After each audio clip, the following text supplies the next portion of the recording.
Hello, we are live this Monday night on the Spunky Spectrum Sports YouTube page. The Big D ready with everything newsy, notey, and all the breaking headlines news in the world of professional football.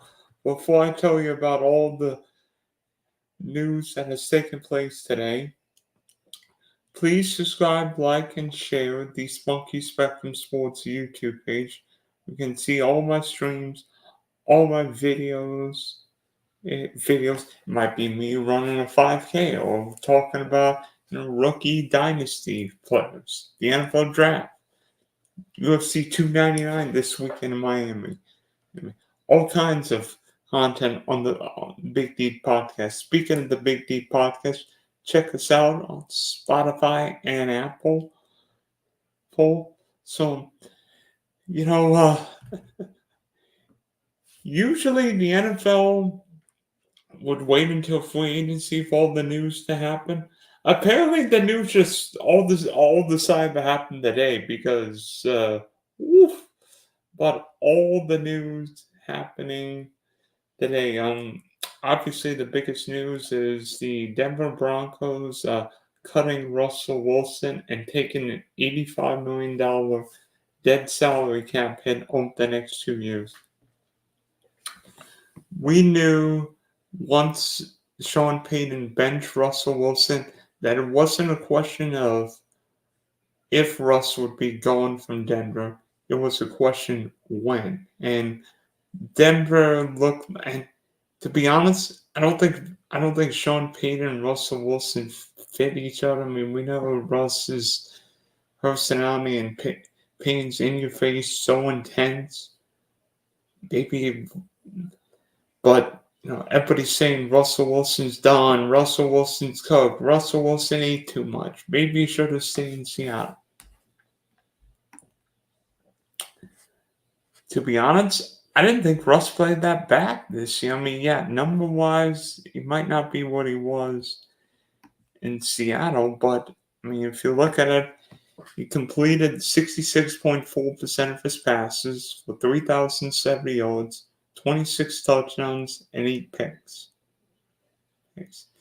If you told me my quarterback threw a 3+ touchdown interception ratio, it'd be all right. And I mean, just 2 years ago, Russ was 25-6 touchdowns for interceptions. 2020, Russ was 40-13. So, and yes, you may think, well, the Broncos threw a lot of short passes, didn't really throw deep, but I mean, Russ averaged 7.2 yards a pass. I mean, not great, but better than 2022, and Russ's QBR was 50.7. I've been better than 2022. In fact, I looked up a stat earlier today that Russ's QBR was right in line with Joe Burrow, but nobody in Cincinnati wants to get rid of Burrow. So, to me, I think Russ has got football left in him. But obviously, it's not going to happen in Denver. The question is, what team will take a chance on Russ? Because they're all multiple veteran quarterbacks out there. Kirk Cousins seemingly is wanted by a bunch of teams, despite coming off a torn Achilles. Seems like Cousins can get a multi-year contract, whether it be from Minnesota, whether it be from Atlanta. One of these teams need a quarterback. Justin Fields is available if and when the Chicago Bears or some other team take Caleb Williams with the first overall pick in next month's draft. And Russ could be playing, I don't know if you say A, B, C, or D, or maybe in this case playing Cook, because I think Russ has got game left. I mean, I think Russ needs to be in an offensive mind head coach, and you think, well, the ones he had in Denver were offensive mind. Listen, the Daniel Hackett was over his head as head coach. I remember a game in Denver where the Broncos didn't have a return man for a punt. How do you not have a return? How do you not have somebody at least to catch a punt? That's that's coaching 101. And then, yeah, the Sean Payton Russell Wilson marriage didn't work out, but Russ still put up decent numbers. And the Broncos didn't exactly have a great offense this year. I mean, Cortland Sutton's not really one. Jerry Jeudy's been a little disappointing, fought through some injuries. For some reason, the Broncos didn't play Marvin Mims, and the offensive line was a work in progress, especially with Mike McGlinchey really underperforming this year. The big money deal from San Francisco. And in a way, maybe having a Hall of Fame quarterback and a Hall of Fame head coach might be a problem because we've seen dominant personalities not match well. You can't have a big personality as a head coach and a big personality as a quarterback. One's got to be the leader, one's got to be the follower. You can't have, and yes, Russ is himself, but Sean is so intense, and if you're not playing well, Sean will say it right to your face. Remember that game in Detroit? But, what teams are going to be in for us? I mean, automatically you think the Steelers because, I mean, Sean Payton. But again, you've got a head coach with a very aggressive personality in Mike Tomlin. The Steelers may look like a match made in heaven, but I don't really like the fit for us there. The Steelers, more a defensive-minded team. And Arthur Smith, I mean, yes, you think Arthur Smith worked well with Ryan Tannehill, but Arthur Smith did not work well in Atlanta. Was part of their quarterback play? Maybe. But I didn't really like the Falcons' offense the last couple of years. And plus, Pittsburgh's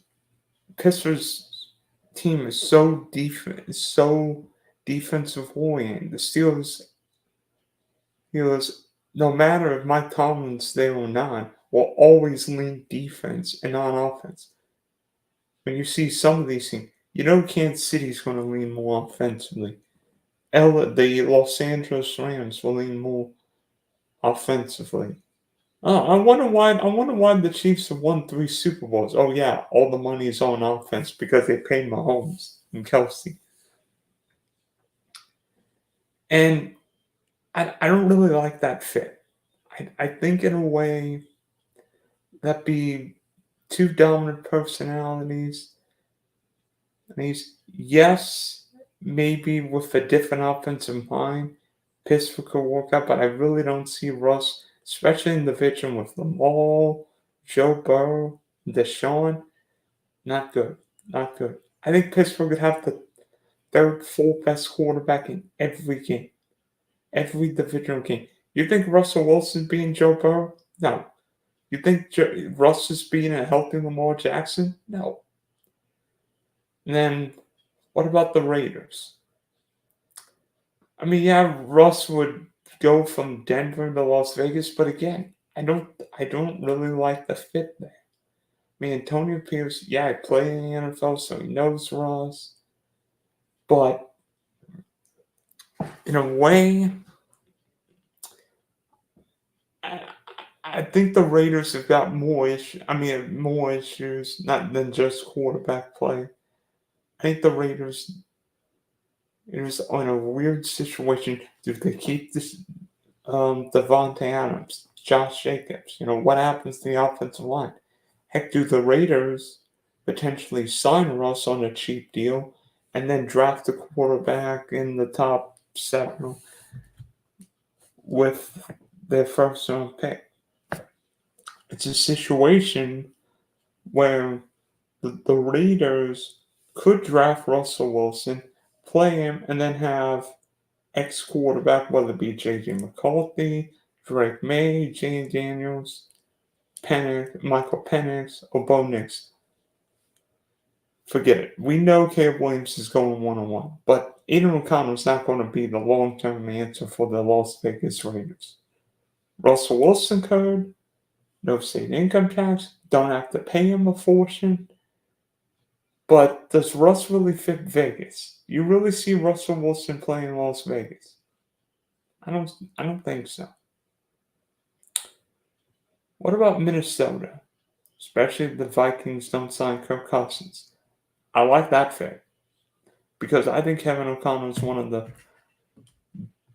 best young coaches in football. Before Kirk Cousins tore his Achilles, he was putting up crazy good numbers this year. And the Vikings won a game where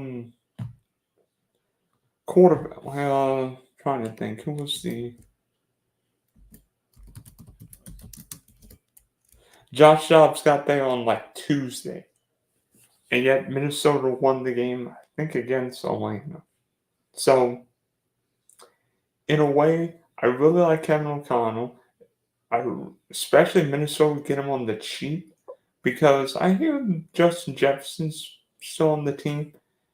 The Vikings have to keep Justin Jefferson because you can't let him get any closer to free agency. Jordan Addison played better than what I thought he would as a rookie. Of course, TJ Hawkinson is coming off of torn ACL, so he will probably be slow to start the year, but still, in that division, no weather concerns in Minneapolis. Yeah, you might have the occasional bad weather game in Chicago or Green Bay, but I really like the fit there. And then Atlanta, the NFC South's a wonky division. We saw what Baker Mayfield did with the Bucs this year, coming from what Carolina and LA, winning the division. Could Russ do that in Atlanta? Raheem Morris, yes, he might be a defensive coach, but he actually coached on the offense side for a few years. This is like a passing game coordinator, so he knows more offense than the typical defense-minded coach. And then I really like Zach Robinson as an offensive coordinator. I think these Sean McVay, Kyle Shanahan coaches can really develop quarterbacks. So maybe Russ is the next quarterback who makes an impact in the NFL. NFL Plus, the Falcons have a really good offense. Top 3 or 4 line in the league. Bijan Robinson, Drake London, Kyle Pitts, and you get to play in a dome. Plus, nobody else scares you in the NFC South. Tampa, yes, but you really trust Baker Mayfield. I don't trust Derek Carr or the head coach. And the Panthers have failed Bryce Young. So I think Russell Wilson, you put him in Minnesota, not saying the Vikings are being Detroit or Green Bay. That's fun. You put him in Atlanta, I think that's a really fun team. Especially where the division's up for grabs. Speaking of NFC South teams, the Tampa Bay Buccaneers locked up.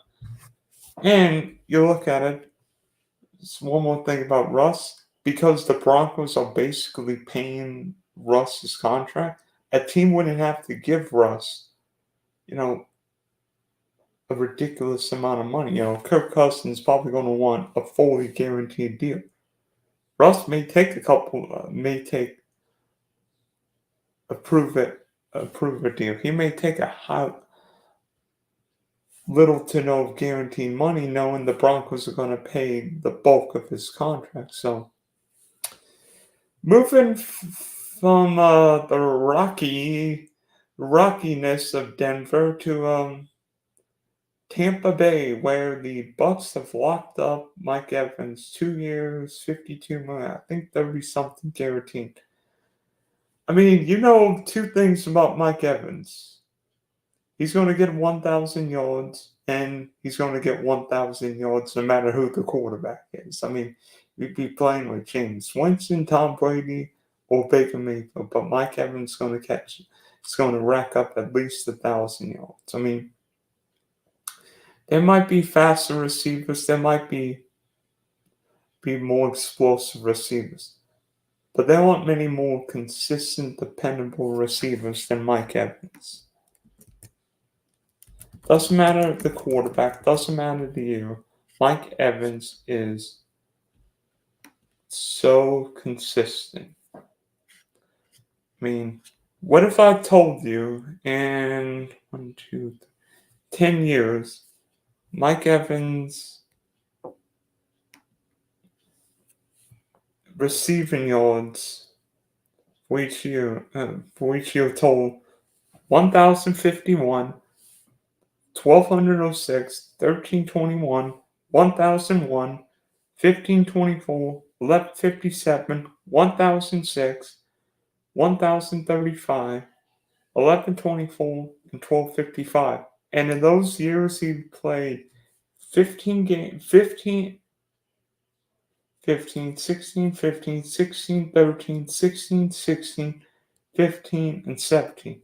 So Mike Evans is tough, always seemingly on the injury report, and he'll get you 1,000 yards and 6 to 10 or more touchdowns during a year.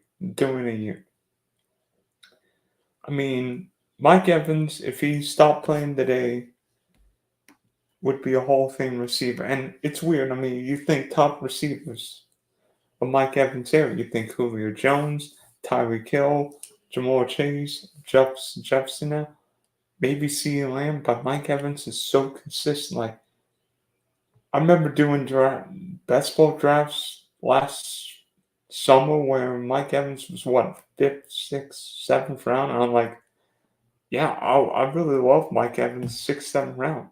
He's so consistent. Doesn't matter who the quarterback is, and he was always there for the Bucs. And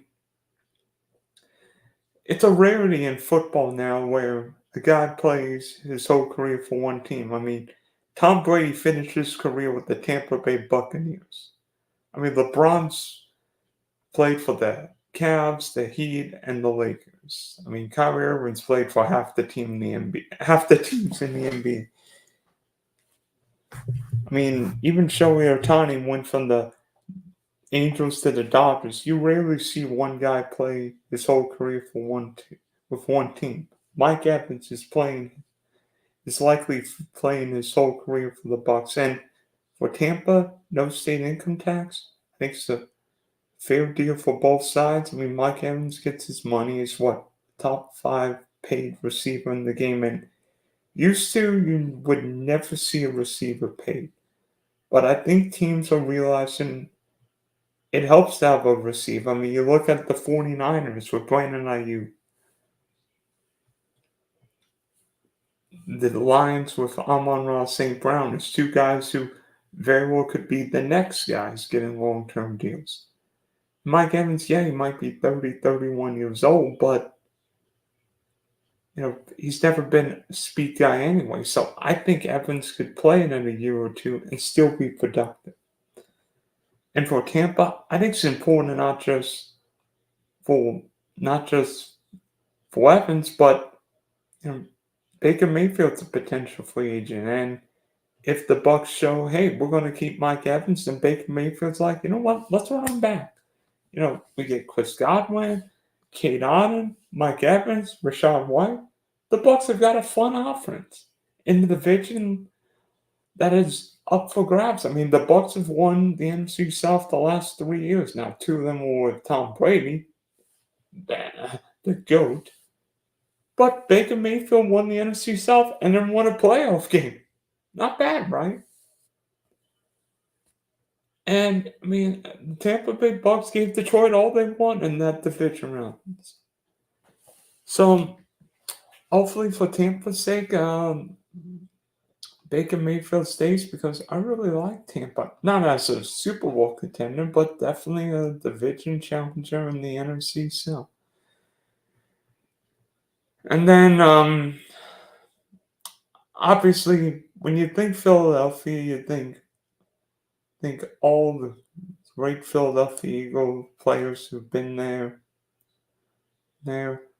Jason Kelce is on that list. And I mean, it's funny you say a center, but a center could be known for one play, but Jason Kelsey's touch punch should be should be automatically in the Pro Football Hall of Fame. But Jason Kelsey officially announced his retirement today. I mean, the news conference would have brought most people to tears. I mean, it was so Jason Kelsey.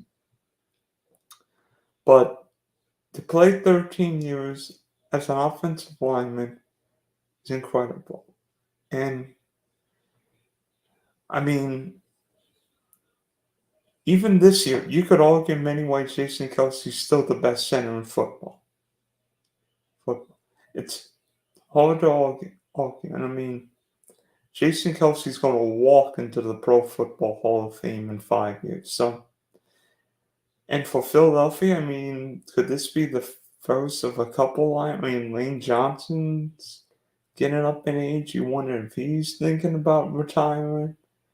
And maybe not now, but you know, this Eagle offense could look very different than it did 13 months ago against the Chiefs. Obviously, the offensive coordinators changed a couple times. No Kelce. DeAndre Swift's a free agent. I mean, A.J. Brown's voices frustration. You wonder, could he be gone? I mean, and this feels like a year where if the Eagles don't win, Nick Sirianni's getting fired. I mean, part of me thought Nick Sirianni might have been canned after the pitiful playoff performance against the Bucs. But obviously, Eagles going to run it back. The Eagles have to get young on both sides of the line of scrimmage. I mean, Philly could in 2022, the Eagles control the game because not just with running the ball, but getting pressure on the other team. Philly's offensive and defensive lines are simply too old. And the Eagles have to get younger there. Yeah, because other than the touch push, the offense was just this year. Like Jalen Hurts regressed. For some reason, Philly couldn't find A.J. Brown. How can you not find one of the 4 or 5 most talented receivers in football? That doesn't make sense. So there could be changes in brotherly love. Who knows? Kelsey's the first or the last. And on this franchise tag deadline eve, a couple moves. Obviously,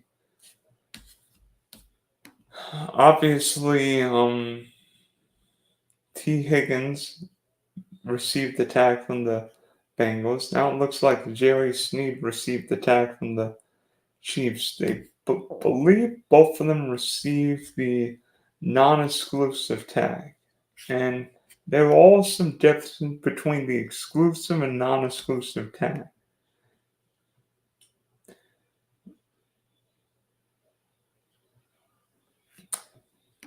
By giving Sneed and T. Higgins non-exclusive tags, the Bengals and Chiefs have given both guys the chance to negotiate with other teams and potentially end up trades. So it could be, you've ever seen an NBA deal where somebody signs and it's traded, then signs a deal. This could be a sign and trade where the Bengals trade T. Higgins or the Chiefs trade the Jerry Sneed. So there's a chance one or two of them, both of them could be traded. I mean, if one of these teams may, but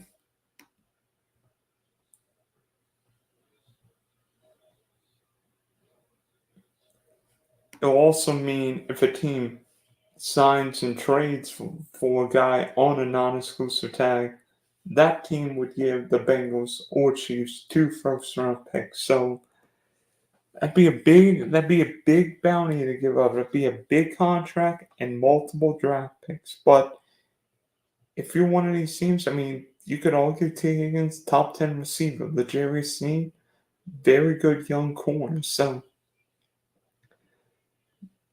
and I would expect between now and tomorrow afternoon other deals. I mean, you wonder Justin Matabuke from the Baltimore Ravens could be on the franchise tag. My Jacksonville Jaguars may very well tag Josh Allen because we can't lose the guy coming up, 17 and a half sacks? Could be other moves. I don't expect Saquon Barkley to be tagged. I don't expect Josh Jacobs, Tony Pollard, Austin Eckler. Sorry, running backs. But there could be one or two surprise me. Could the Bucs end up tagging Baker Mayfield or Antoine Winfield Jr. if they can't sign them? Could somebody give? I mean, I'm trying to think? Who is the corner in Chicago? Jalen Johnson. Could the Bears maybe tag him? I'm not saying the Bears will, but if you're Chicago, I would highly recommend keeping your number one corner, even if it means tag and then eventually sign him sometime in the off season because nobody likes it. Generally, football players don't like the tag; they like the bag. And I don't think Jalen Johnson would want the franchise tag. Speaking of franchise tag, it looks like the Miami Dolphins will let Christian Wilkins test the free agent market. Little surprised. I thought Miami would try and keep Wilkins, but the Dolphins really went all in last year. Getting Jalen Ramsey, sign all those guys a couple years ago, adding Tyreek Hill. Now I think the Dolphins, like every team in the league, will play captain asses. I would expect Miami to keep Tua, give him a deal which will lower his salary cap number this year, but he'll get mega bucks in the future. And Miami's got to hit some draft picks because the offensive line was an issue last year, and there were a couple big free agents: Connor Williams, Robert Hunt. Christian Wilkins could be a big time loss in the defensive line, particularly with Jalen Phillips coming off a torn Achilles. And Bradley Chubb coming off a torn ACL. So things are changing. Even with the cap going up, teams have to be creative with how much they can give guys because usually you don't want to have unless you have Chris Jones or Aaron Donald, you're not paying a defensive tackle an extreme amount of money. You'd rather give a quarterback, left tackle, pass rusher, whether it be inside or outside, maybe a wide receiver. Now, but I think with the NFL leaning more and more offensive line, you're going to see teams shift their focus to the offensive side in terms of free agency and the draft. I mean, this